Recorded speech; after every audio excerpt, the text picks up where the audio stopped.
Hi, hello, welcome back to my channel. என் பேர் அபிஷேக் ஜபின். நீங்கள் பார்த்துட்டு இருக்கிறது LIVELETTHEMLIVE சேனல். இந்த வீடியோவில் எதை பற்றி பார்க்க போகிறோம் அப்படின்னு பார்த்தீங்கன்னா டீச்சிங் சீரீஸ்லேயே பார்ட் 3 இன்றைக்கி ரிலீஸ் இருக்குது.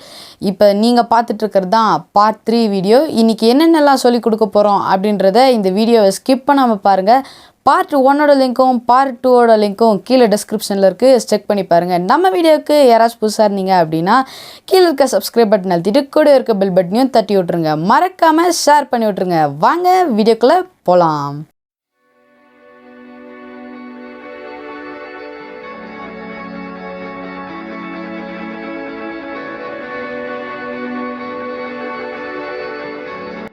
Welcome back to our channel, dear parents. நம்ம லாஸ்ட் பார்ட் 1 அண்ட் பார்ட் 2 வீடியோஸில் sleeping line, standing line and slanting line, then curve line, 4 types of line பற்றி நம்ம பார்த்தோம். குழந்தைங்க அழகாக புரிஞ்சிருப்பாங்க. நீங்களும் அவங்கள நல்லா மோட்டிவேட் பண்ணி அவங்கள எழுத வச்சுருப்பீங்கன்னு நினைக்கிறேன். நம்ம இந்த வீடியோஸில் என்ன பார்க்க போகிறோன்னா பேட்டர்ன் ரைட்டிங். குழந்தை லைன் ஃபார்மேஷன் எல்லாம் எழுதி முடித்த பிறகு அதை வந்து ஸ்டாப் பண்ணி எழுதியிருப்பாங்க. இப்போ ஸ்லீப்பிங் லைன்னா அவங்க ஒரு ஸ்டார்டிங் பாயிண்ட் டு ஒரு எண்டிங் பாயிண்ட் அதுக்கு இருக்கும். அதே மாதிரி ஸ்டாண்டிங் லைன்னா ஒரு ஸ்டார்டிங் பாயிண்ட் இருக்கும், ஒரு எண்டிங் பாயிண்ட் இருக்கும். ஸ்லாண்டிங் லைனுக்கும் ஒரு ஸ்டார்டிங் பாயிண்ட் இருக்கும், ஒரு எண்டிங் பாயிண்ட் இருக்கும். கர்வ் லைனுக்கும் ஒரு ஸ்டார்டிங் பாயிண்ட் இருக்கும், ஒரு எண்டிங் பாயிண்ட் இருக்கும். இந்த மாதிரி எழுதி பழகியிருப்பாங்க. இப்போ நம்ம என்ன பண்ண போகிறோன்னா அதே லைன் ஃபார்மேஷனை கண்டினியூவாக எங்குமே ஸ்டாப் பண்ணாமல் கண்டினியூஸாக குழந்தை எழுதுறதுக்கு நம்ம இந்த பேட்டர்ன் ரைட்டிங்கை எழுத போகிறோம். அதில் ஃபஸ்ட்டு எதுனா humps and bumps. Humps and bumps. Humps and bumps அப்படின்னு சொன்னீங்கன்னா அதோட ரைட்டிங் இப்படி தான் இருக்கும். இந்த மாதிரி குவிஞ்ச மாதிரி யூ அதை வந்து நம்ம அப் அண்ட் டவுனாக போட்டால் எப்படி இருக்கும் அந்த மாதிரி எழுதுகிற ரைட்டிங் பேர் தான் humps. Humps and bumps. Bumps அப்படின்னு பார்த்தீங்கன்னா நீங்கள் இந்த கேமல், தென் கவ் இதுக்கெல்லாம் பார்த்தீங்கன்னா பின்னால் ஒரு அதோடைய முதுகில் வந்துட்டு ஒரு உயர்ந்த ஒரு பகுதி அப்படி இந்த மாதிரி தூக்குன மாதிரி ஒரு இடம் இருக்கும். இதுதான் ஹம்ப்ஸ் அப்படின்னு சொல்லுவாங்க. பம்ப்ஸ் அப்படியாவது அதாவது கொஞ்சம் பல்ஜான மாதிரி ஒரு போர்ஷன் இருக்கிற அந்த அதை தான் யூ நம்ம எழுதுகிற யூவை அப் அண்ட் டவுனில் போடுற மாதிரி இந்த ரைட்டிங் இருக்கும். இந்த ரைட்டிங் நீங்கள் எங்கே ஸ்டார்ட் பண்ணணுன்னா தேர்ட் லைன்லேருந்து செகண்ட் லைனுக்கு நம்ம போக போகிறோம். கீழேருந்து அப் டவுன்லேருந்து அப்புக்கு போக போகிறோம். தென் கீழேருந்து இந்த மாதிரி U shape, then like this. இந்த மாதிரி கண்டினியூஸாக குழந்தை பென்சிலை அவன் கையிலிருந்து ஸ்டாப் பண்ணாமல், ரைட்டிங்கை ஸ்டாப் பண்ணாமல் அப்படியே கண்டினியூஸாக அவனை எழுத வைக்கிறதுக்கு பேர் தான் ஃபஸ்ட்டு இந்த பேட்டர்ன் ரைட்டிங் பேர் ஹம்ப்ஸ் அண்ட் பம்ப்ஸ் அப்படின்னு பேர். இந்த 2 லைன்ஸையும் அவங்க டச் பண்ணணும்.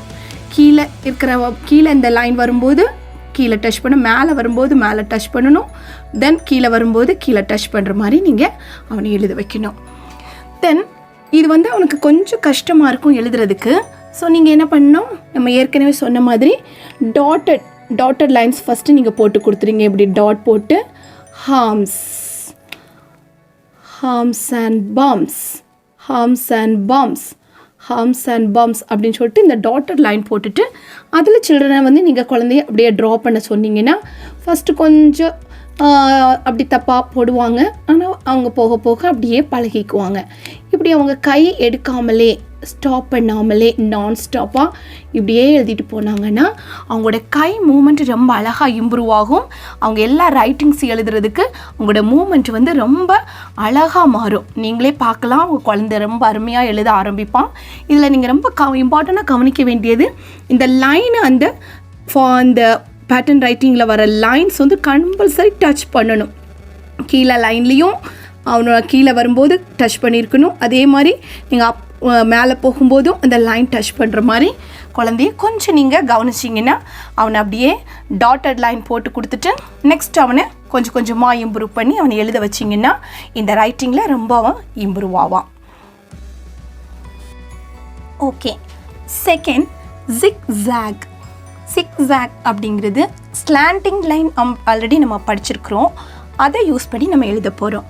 இந்த தேர்ட் லைனில் அப் அண்ட் அப் டவுன்லேருந்து அப் போயிட்டு தென் அப்லேருந்து டவுன் வர இந்த மாதிரி ஏ ஃபார்மேஷன் நம்ம ஏ எழுதுறது மாதிரி கீழிருந்து மேலே up, down to up, up to down, then down to up, up to down, down to up, up to down.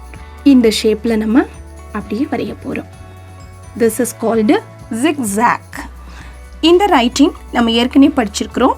Forward பெண்டில் slanting line போட்டு பேக்வேர்ட் பெண்டில் அடுத்த ஸ்லாண்டிங் லைன் போட்டோன்னா நமக்கு இந்த மாதிரி ஏ ஷேப்பில் ஒரு லைன் வரும். அது நம்ம கண்டினியூவாக பண்ணிகிட்டே இருந்தோன்னா ஜிக்ஸாக் அப்படிங்கிற ஒரு ஃபார்மேஷன் ஒரு பேட்டர்ன் ரைட்டிங் நமக்கு கிடைக்கும். இந்த மாதிரி குழந்தைய மோட்டிவேட் பண்ணி ஏற்கனவே நம்ம சொன்னது மாதிரி டாட்டில் ஸ்டார்ட் பண்ணுங்கள். டாட் போட்டு கொடுத்துட்டு அந்த டாட்டில் குழந்தைய நீங்கள் வரைய சொன்னீங்கன்னா ரொம்ப இன்ட்ரெஸ்டிங்காக அவங்க அதை ட்ரா பண்ண ஆரம்பிப்பாங்க. ஜிக்ஸாக் அப்படின்னு சொல்லிட்டு குழந்தைக்கு சொல்லிகிட்டே இருக்கும்போது அவள் அதை ப்ரொனவுன்ஸ் பண்ணிகிட்டே இந்த லைன் ஃபார்மேஷனை வரைய ஆரம்பிப்பாள். இந்த மாதிரி ரைட்டிங் அவனுக்கு பி அண்ட் டபிள்யூ எழுதுறதுக்கு ரொம்ப ஈஸியாக இருக்கும். இப்போ இதை அவன் ட்ரா பண்ணி இதை வரைய ஆரம்பிச்சிட்டானாலே ஈஸியாகவே நீங்கள் ஏபிசிடி அந்த ஆல்ஃபபெட்டிக்கெல்லாம் லெட்டர்ஸ்ன்னு சொல்லி கொடுக்கும்போது வி அண்ட் டபிள்யூ போடுறதுக்கு ரொம்ப ஈஸியாகவே போடுவான். கூடவே ஃபஸ்ட் லெட்டர் ஏக்கும் அவனுக்கு ரொம்ப ஈஸியாக மாறி போகும். தேர்ட் நம்ம படிக்க போகிறது horizontal and diagonal line. Horizontal and diagonal.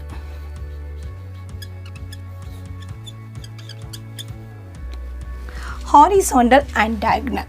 Here நம்ம என்ன பண்ண போறோம்னா horizontal line நமக்கு ஆல்ரெடி தெரியும். sleeping line போட்டு then standing line, sleeping line, standing line, then sleeping line, standing line, sleeping line, standing line, sleeping line, standing line, sleeping line, standing line. இந்த மாதிரி ஷேப்பில் நம்ம போட்டுகிட்டே வர்றதுக்கு பேர் ஹாரிசாண்டல் அண்ட் டயகனல் லைன்ஸ் அப்படின்னு அதை சொல்லுவாங்க.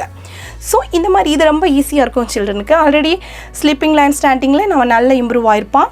ஸோ நீங்கள் வந்து ஸ்லீப்பிங் லைன் போடுப்பான், then standing line, then sleeping line, then standing line அப்படின்னு அவனை மோட்டிவேட் பண்ணிகிட்டே இருக்கும்போது இந்த மாதிரி ஹாரிசாண்டல் அண்ட் டயகனல் லைனை ரொம்ப ஈஸியாகவே அவன் கற்றுக்குவான். இது இந்த 3 ஃபார்மேஷன் இந்த பேட்டர்னில் நீங்கள் கற்றுக்கிறது என்னென்னா எங்கேயுமே கேப் விடாமல் முன்னால் நம்ம ஸ்லீப்பிங் லைன் மட்டும் போட்டு ஸ்டாப் பண்ணிட்டோம்.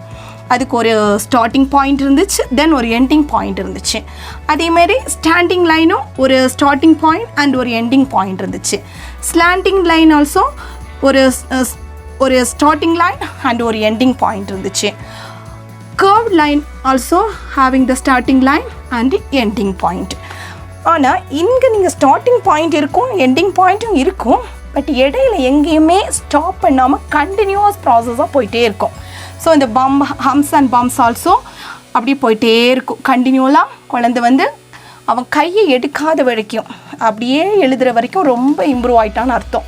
அவன் கையை எடுக்காமலே ஹம்ஸ் அண்ட் பம்ப்ஸ் அப்படின்னு சொல்லி அவன் அப்படி எழுத ரொம்ப அவனுடைய ரைட்டிங் அண்ட் அவனுடைய ஹேண்ட் மூவ்மெண்ட் வந்து ரொம்ப இம்ப்ரூவ் ஆகிட்டே போயிட்டுருக்கும்.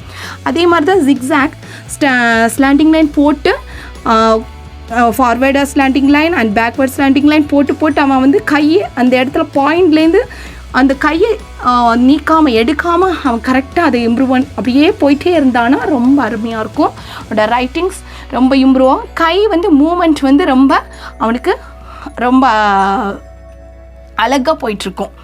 தென் அதே மாதிரி தான் ஹாரிசாண்டல் அண்ட் டயகனல் இது ரொம்ப ஈஸியாகவே பண்ணிக்குவாங்க. இருந்தாலும் நீங்கள் கொஞ்சம் கோச் பண்ணி அந்த டாட்ஸ் போட்டு கொடுத்து sleeping line, then standing line, sleeping line, standing line அப்படி போட்டு கொடுத்தீங்கன்னா கொஞ்ச நாள்லேயே அவங்க இந்த பேட்டர்ன்ஸில் ரொம்ப இம்ப்ரூவ் ஆகி அவங்களோட writings and moments of the hand is very improved. So parents நீங்கள் கவனிக்க வேண்டியது முதல்ல இருக்கிற 2 சீரீஸ் நீங்கள் பாருங்கள், 2 பார்ட் நீங்கள் பாருங்கள்.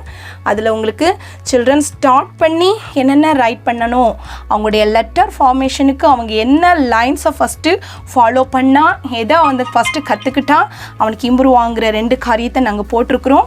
அந்த 4 டைப்ஸ் ஆஃப் லைன்ஸை கற்றுக்கிட்டுட்டு நீங்கள் இந்த பேட்டர்ன்ஸ் ரைட்டிங்கை வந்து அவங்க கற்றுட்டாங்கன்னா அவங்க எழுதுறதுல அவங்கள போல் எழுதுறதுக்கு யாருமே இருக்க மாட்டாங்க. அந்த அளவுக்கு ரொம்பவே ரைட்டிங்ஸில் அந்த 4 லைன் நோட்டில் அவங்க எழுதுறதுக்கு ரொம்ப அருமையாக எழுதுறதுக்கு கற்றுக்குவாங்க. இதை நீங்கள் ஃபாலோ பண்ணுங்கள். இந்த வீடியோஸை மறக்காமல் ஸ்கிப் பண்ணாமல் பாருங்கள். லாஸ்ட் வரைக்கும் பார்க்கும்போது உங்களுக்கு நல்ல ஒரு ஐடியா கிடைக்கும். குழந்தையுடைய நோட்டில் இல்லைன்னா A4 சைஸ் பேப்பரில் நீங்கள் ஆல்ரெடி ட்ரா பண்ணி கொடுத்துருக்குற லைனில் அவங்க வரையும்போது எழுதும்போது அவங்களுடைய ரைட்டிங்ஸ் ரொம்ப இம்ப்ரூவ் ஆகுதுக்கு இது பேசிக்கான காரியங்களை உங்களுக்கு நான் இந்த வீடியோவில் சொல்லியிருக்கிறேன். இந்த 3 வீடியோஸையும் நீங்கள் கம்பல்சரி பாருங்கள். நெக்ஸ்ட்டு நான் உங்களுக்கு ஆல்ஃபபெட்டிக் லெட்டர்ஸ் எப்படி ஸ்டார்ட் பண்ணணும், குழந்தை எப்படி எழுத வைக்கணும் என்கிற இன்னொரு புதிய வீடியோடு உங்களை சந்திக்கிறேன். அது வரைக்கும் உங்களிடத்திலிருந்து விடைபெறுவது லிவ் லெட் தம் ஃப்ரெண்ட். பாய். ஃப்ரெண்ட்ஸ், இந்த வீடியோ உங்களுக்கு பிடிச்சிருக்குன்னா லைக் பண்ணுங்க, ஷேர் பண்ணுங்க, சப்ஸ்கிரைப் பண்ணுங்க. கூடவே பக்கத்தில் இருக்கிற பெல் பட்டனை அப்படியே நீங்கள் ப்ரெஸ் பண்ணீங்கன்னா அதில் ஆல் என்கிற ஆப்ஷனை நீங்கள் கிளிக் பண்ணுங்க. அப்போ தொடர்ந்து நாங்கள் போடுற ஒவ்வொரு வீடியோஸும் உங்களுக்கு நோட்டிஃபிகேஷனாக வரும். இதை ஃபாலோ பண்ணுங்கள். Thank you friends. பாய்.